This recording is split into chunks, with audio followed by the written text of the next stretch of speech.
प्रधानमंत्री नरेंद्र मोदी ने आज नई संसद की बिल्डिंग का भूमि पूजन और शिलान्यास किया। इस मौके पर लोकसभा अध्यक्ष ओम बिरला भी मौजूद थे। साथ ही में कई जो केंद्रीय मंत्री थे वो भी इस मौके पर मौजूद रहे।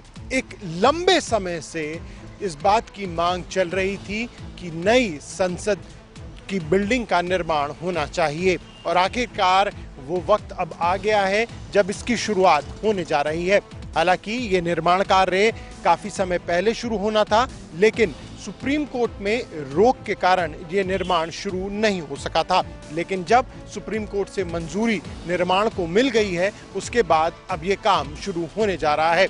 गौरतलब है कि इस बिल्डिंग यानी नए संसद भवन की मांग एक लंबे समय से की जा रही थी। कई सरकारें आई थी जिसमें प्रस्ताव भी रखे गए थे, लेकिन वो पूरे नहीं हो सके। लेकिन आखिरकार अब मौजूदा सरकार इसे पूरा करने जा रही है। कैमरा पर्सन सचिन के साथ प्रणय शर्मा, दिल्ली। कल किसान आंदोलन का 14वां दिन था और कल बहुत ही महत्वपूर्ण दिन था, क्योंकि कल किसानों के पास प्रस्ताव भेजा गया था सरकार द्वारा, जिसमें सरकार ने संशोधन के साथ ही किसानों को 21 पेजों का प्रस्ताव भेजा था। लेकिन हम आपको बता दें कि किसान नेताओं की लंबी बैठक के बाद किसानों ने सरकार के उस प्रस्ताव को खारिज कर दिया है। हम इसके साथ आपको और जानकारी दे दें कि किसान नेताओं ने अब कहा है कि जितने भी जियो के प्रोडक्ट्स हैं, किसान सब उसको बॉयकॉट करने वाले हैं और साथ ही अब आगरा और जयपुर के हाईवे भी ब्लॉक करने वाले हैं। और आने वाली 12 दिसंबर को जितने भी देश के टोल प्लाजा हैं उनको फ्री किया जाएगा और साथ ही आने वाली 14 दिसंबर को पूरे देश में किसान आंदोलन तेजी से बढ़ाने वाले हैं। अब देखने वाली बात ये होगी, क्या सरकार इनके आगे झुकेगी या किसान और सरकार के बीच में कोई तीसरा रास्ता निकल के आएगा। ये तो आने वाला वक्त ही बताएगा।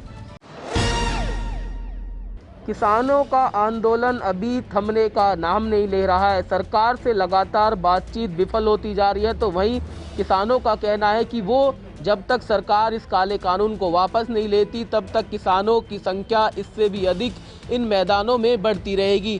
किसान नेताओं ने लगातार अपील करनी शुरू कर दी है कि वो ज़्यादा से ज़्यादा संख्या में जो है दिल्ली पहुँचें और दिल्ली को पूरी तरह से बंद करें। साथ ही आने वाली 12 और 14 तारीख को किसानों का आंदोलन उग्र होने वाला है। किसानों ने सभी जो अलग अलग जिलों में किसान संगठन है उनसे अपील की है कि वो जिला अधिकारियों को ज्ञापन सौंपें और जिले स्तर पर जाकर प्रदर्शन करें। तो वहीं फरीदाबाद में भी किसानों ने अब फैसला लिया है कि वो किसान संगठनों के साथ बैठकर अलग अलग जिलों में अलग अलग राज्यों में जाकर प्रदर्शन करेंगे और सरकार पर इस काले कानून को वापस लेने का दबाव बनाएंगे। अब ऐसे में देखना होगा कि क्या जो सरकार इन काले कानूनों को जो किसान कह रहे हैं और वापस लेने के लिए विचार करती है या फिर सरकार सिर्फ संशोधन तक ही सीमित रहती है। सहयोगी राकेश के साथ संदीप गोयल, JK 24/7 न्यूज़, फरीदाबाद। खेतीबाड़ी बिलों को लेकर केंद्र सरकार और किसानों के बीच चल रहा आंदोलन अभी भी खत्म नहीं हुआ है। सरकार की तरफ से कई दौर की वार्ता करने के बावजूद किसान इस बात पर लगातार कायम है कि जब तक खेतीबाड़ी कानून रद्द नहीं किए जाते तब तक वो आंदोलन खत्म नहीं करेंगे। हालांकि सरकार की तरफ से एक लिखित प्रस्ताव किसान संगठनों को भेजा गया था और कई तरह के संशोधन करने के लिए सरकार राजी थी, लेकिन किसान अभी भी इस बात को लेकर अड़े हैं कि जब तक तीनों खेतीबाड़ी कानून रद्द नहीं किए जाएंगे तब तक आंदोलन खत्म नहीं होगा। लेकिन इसी बीच अब किसान संगठनों ने ये भी कहा है कि अगर एक नया प्रस्ताव केंद्र की तरफ से कोई आता है तो उसको अस्वीकार नहीं किया जाएगा, उस पर मंथन जरूर किया जाएगा। लेकिन ये संकेत साफ है कि किसी भी कीमत पर वो झुकेंगे नहीं और जब तक बिल वापसी नहीं होंगे उनका आंदोलन खत्म नहीं होगा। इसी बीच किसानों ने ये ऐलान कर दिया है कि 12 तारीख के बाद पूरे देश के अंदर बीजेपी के खिलाफ आंदोलन तेज किया जाएगा और बीजेपी नेताओं के साथ साथ बीजेपी दफ्तरों का घेराव किया जाएगा। कैमरामैन मोहन के साथ मैं नवदीप छाबड़ा, JK 24/7 न्यूज़, चंडीगढ़। दुश्मन के अंदर अगर आपका डर है तो ये डर अच्छा है, और ये डर जो है कहीं ना कहीं इस वक्त पाकिस्तान के इमरान खान में दिखाई पड़ रहा है, क्योंकि लगातार सुबह से पाकिस्तान मीडिया के अंदर खबरें चल रही हैं कि भारत फिर से सर्जिकल स्ट्राइक कर सकता है। लेकिन इसके पीछे की वजह क्या है? दरअसल वजह यह है कि 11 विपक्षी दल जो हैं वो इमरान खान और जनरल बाजवा के खिलाफ हैं, और जो महंगाई है वो बेकाबू हो चुकी है, वो इमरान खान से संभल नहीं सक रही है। और अब इमरान खान के पास बचा क्या है? इमरान खान के पास यही बचा है कि वो भारत का कार्ड खेलकर कहीं ना कहीं अपना सुरक्षित रास्ता निकाले। लेकिन भारत की सेना की तरफ से बिल्कुल साफ कर दिया है कि भारत सर्जिकल स्ट्राइक करने के मूड में नहीं है, और जब करनी होगी तो पाकिस्तान को पता भी नहीं चलेगा। ममता के गढ़ में बीजेपी सेंधमारी की कोशिश में लगातार लगी हुई है। पहले अमित शाह पहुंचे बंगाल के अंदर, उसके बाद नड्डा का पहुंचना ये दर्शा रहा है कि आगे आने वाले समय में बंगाल के अंदर कुछ भी हो सकता है। क्योंकि जब हम सियासी समीकरण को देखते हैं और पिछला इतिहास जब 2016 का देखते हैं, चाहे फिर विधानसभा चुनाव हो या फिर लोकसभा चुनाव, जब इतिहास को दोहराते हैं तो कहीं ना कहीं ये लगता है कि बीजेपी अपनी स्थिति को मजबूत करने में जो आगे लगी हुई है वो नतीजतन आगे कुछ रंग ला पाएगा। क्योंकि नतीजा ये रहा था पिछले बार का, चाहे वो विधानसभा चुनाव हो चाहे फिर लोकसभा चुनाव हो, बीजेपी ने अपनी बढ़त बनाई थी और उस बढ़त से कहीं ना कहीं ममता घबराई हुई है, ऐसा कहा जा सकता है। खैर, ये तो वक्त ही बता पाएगा कि किला कौन फतेह करेगा, ममता या फिर बीजेपी। आपको बताते चलें कि मुख्यमंत्री त्रिवेंद्र सिंह रावत की अध्यक्षता में कैबिनेट बैठक का आयोजन किया गया है, जिसमें साफ तौर पर निर्णय लिया गया है कि 15 दिसंबर से उच्च शिक्षण संस्थान भी खोले जाएंगे। वहीं आपको बता दें कि पहले भी सरकार ने उत्तराखंड में 10वीं और 12वीं के स्कूल खोल दिए थे, जिसके बाद सोशल डिस्टेंसिंग का पालन वहां पर कराया गया था। लेकिन अब उच्च शिक्षण संस्थान खोलने का निर्णय उत्तराखंड में लिया गया है। तो अब देखने वाली बात होगी कि किस तरीके से सोशल डिस्टेंसिंग का पालन हो पाता है या नहीं। लेकिन वहीं मुख्यमंत्री त्रिवेंद्र सिंह रावत ने साफ तौर पर कहा है कि एसओपी का पालन करना होगा और साथ ही जो कोविड-19 के नियम है उनका पालन करना होगा, सोशल डिस्टेंसिंग का पालन करना होगा, मास्क लगाना सभी को अनिवार्य हो गया। साथ ही अधिकारियों को भी निर्देशित किया गया है, यदि शिक्षण संस्थान में कोई भी स्टाफ का व्यक्ति या फिर छात्र कोरोना पॉजिटिव मिलता है तो उसको तुरंत उच्च अधिकारियों को जानकारी भी देनी होगी। कैमरामैन तिलक शर्मा के साथ धनराज गर्ग, JK 24/7 न्यूज, देहरादून। प्रदेश की योगी सरकार उत्तर प्रदेश के किसानों को बड़ी सौगात देने जा रही है। उत्तर प्रदेश की योगी सरकार 4,333 करोड़ रुपए उत्तर प्रदेश के 2 करोड़ किसानों के सीधे खाते में डालेगी।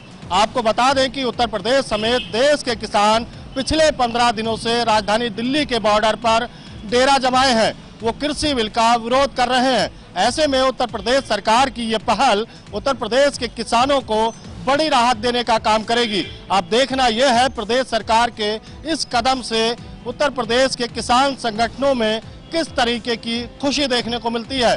वीडियो जर्नलिस्ट रियाज के साथ संजीव कपासिया, JK 24/7 न्यूज, लखनऊ। उत्तर प्रदेश सरकार युवाओं को रोजगार देने के लिए तमाम शासन प्रशासन को दिशा निर्देश दे चुकी है, जिसकी जद में लगातार रोजगार दिया भी जा रहा है।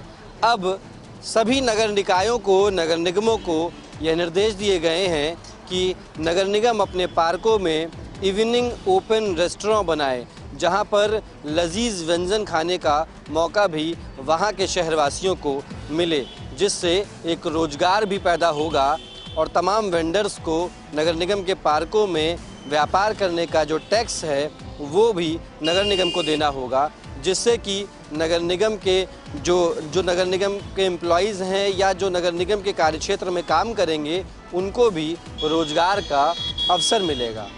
यह नगर निगमों की तरफ से, स्थानीय निकाय की तरफ से स्मार्ट सिटी के अंतर्गत बेहतर पहल है, जो कि रोजगार के नए आयाम को पैदा करेगा। कैमरा पर्सन राम के साथ गौरव पांडे, JK 24/7 न्यूज़, लखनऊ।